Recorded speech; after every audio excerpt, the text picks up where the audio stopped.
ఎన్నికల్లో ప్రచారం చేస్తూ మంత్రి లోకేష్ గారు మెగా డిఎస్సీని రిలీజ్ చేస్తానని చెప్పి మినీ డిఎస్సీని రిలీజ్ చేసి 16,000 కోట్లు ఇచ్చారు. ఆల్రెడీ అప్లికేషన్ టైం కూడా అయిపోయింది.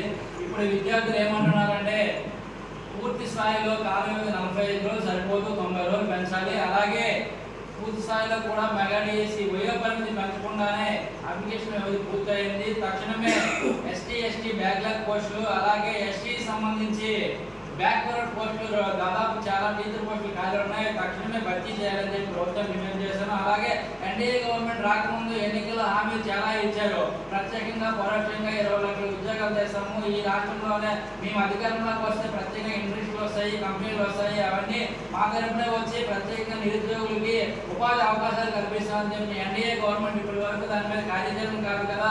ఎక్కడ ఏ ఇండస్ట్రీ పెట్టారు, ఏ జిల్లాలో ఏ ఇండస్ట్రీ తెచ్చారు, ఏ రాష్ట్రం నుంచి ఏ దేశం నుంచి ఇక్కడ కంపెనీలు తరలి వచ్చాయి, ఎవరికి ఉద్యోగాలు ఇచ్చారని చెప్పి ఎన్డీఏ గవర్నమెంట్ తక్షణమే చెప్పాలి. అలాగే ఈ రాష్ట్రంలో అధికారం రాకముందు ప్రతి నిరుద్యోగికి 3,000 రూపాయలు నిరుద్యోగులు ఇస్తామని చెప్పిన ఎన్డీఏ గవర్నమెంట్ ఇప్పటి వరకు 11 నెలలు కాల వ్యవధి ఇచ్చినప్పుడు కూడా ఏ నిరుద్యోగికి 3,000 రూపాయలు నిరుద్యోగులు ఇచ్చారో గవర్నమెంట్ చెప్పాలి. ఎందుకంటే ఒక్క నిరుద్యోగికి ఇప్పటికే 33,000 రూపాయలు రాష్ట్ర ప్రభుత్వం బకాయి ఉంది. ఆ బకాయితో పాటు తక్షణమే చెల్లించాలి. అలాగే ప్రత్యేకంగా పరోక్షంగా ఉద్యోగాలు కల్పించాలని చెప్పి ఈ రోజు రాష్ట్రంలో 3,15,000 ఉద్యోగాలు నిర్దాక్షంగా తీయడం అనేది జరిగింది. ఎందుకంటే గత ప్రభుత్వం వాలంటీర్లు అలాగే ఏపీ బెవరేజ్ కంపెనీ తరఫున 15,565 మంది వైట్ షాపుల్లో పనిచేస్తున్న యువకులు కూడా ఈరోజు డిగ్రీ పీజీ ఇంటర్మీడియట్ చేసిన వాళ్ళే అందరూ కూడా ఉన్నారు. వాలంటీర్లు కానీ ఏపీ బెవరేజ్ కంపెనీలో పనిచేసిన కూడా పూర్తి స్థాయిలో వాళ్ళకి నిరుద్యోగం లేకుండా 11 నెలలు అవుతున్నా మేము వృత్తి ఇవ్వకుండా జీతపత్యాలు చెల్లించకుండా ఈ రోజు కాలయాపన చేస్తున్న ప్రభుత్వం ఆనాడు వీళ్ళందరినీ ఆదుకుంటాము, వీళ్ళు ఆ విధానంలో కొనసాగిస్తామని చెప్పిన ఎన్డీఏ గవర్నమెంట్ ఈ రోజు ఎందుకు పట్టించుకోవట్లేదని చెప్పి ప్రభుత్వాన్ని మేము ఏం చేస్తున్నాం. తక్షణమే వీళ్ళు తీసిన వాళ్ళందరూ కూడా తక్షణమే ఉద్యోగం కల్పించాలి. అలాగే అవుట్ సోర్సింగ్ పద్ధతిలో చాలా ఖాళీ ఉన్నాయి, వెంటనే నిరుద్యోగులు ఆదుకోవాలని చెప్పి రాష్ట్ర ప్రభుత్వాన్ని మేము హెచ్చరిస్తున్నాం.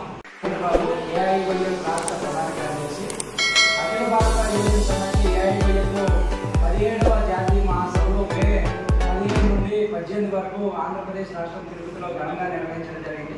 ఈ మహాసభలో మొత్తం 33 రకాల తీర్మానాలను ఆమోదించుకొని భవిష్యత్తులో కేంద్ర రాష్ట్ర ప్రభుత్వాలు అవలంబిస్తున్నటువంటి విధానాల మీద గొంతెత్తడానికి ఏఐవైఎఫ్ శ్రీకారం చుడుతోంది. ముందుగా Bhagat Singh national employment guarantee act తీసుకొని వచ్చి ఈ దేశంలో ఉన్నటువంటి నిరుద్యోగ యువతకు ఉద్యోగ ఉపాధి అవకాశాల కల్పనకు ఒక చట్టాన్ని చేయాలని చెప్పేసి ఏఐవైఎఫ్గా మేము కోరడం జరుగుతోంది. ఏటా 2 కోట్ల ఉద్యోగాలు ఇస్తామని చెప్పినటువంటి నరేంద్ర మోడీ గారు ఇప్పటికీ ఒక ఉద్యోగం కూడా ఇవ్వలేదు. కేంద్ర ప్రభుత్వ శాఖలో సుమారుగా 30 లక్షల ప్రభుత్వ ఉద్యోగాలు ఖాళీగా ఉన్నాయని చెప్పేసి లెక్కలు చెప్తున్నా కూడా ఒక నోటిఫికేషన్ కూడా గత 11 సంవత్సరాల్లో రానటువంటి పరిస్థితుల్లో దేశవ్యాప్తంగా లాంగ్ మార్చ్ 2 పేరుతో కన్యాకుమారి నుండి కాశ్మీర్ వరకు పెద్ద ఎత్తున ప్రచార యాత్ర నిర్వహించాలని చెప్పేసి కూడా ఈ సందర్భంగా ఏఐవైఎఫ్ జాతీయ సమితి పిలుపునివ్వడం జరిగింది. అదేవిధంగా కేంద్రంలో ఉన్నటువంటి ఉద్యోగాల భర్తీ ప్రభుత్వ రంగ సంస్థలన్నింటినీ కాపాడుకోవాలని చెప్పేసి కూడా 1 కోటి మంది యువకులతో సంతకాల సేకరణ కార్యక్రమాన్ని కూడా నిర్వహించాలని చెప్పేసి జాతీయ సమితి పిలుపునివ్వడం జరిగింది.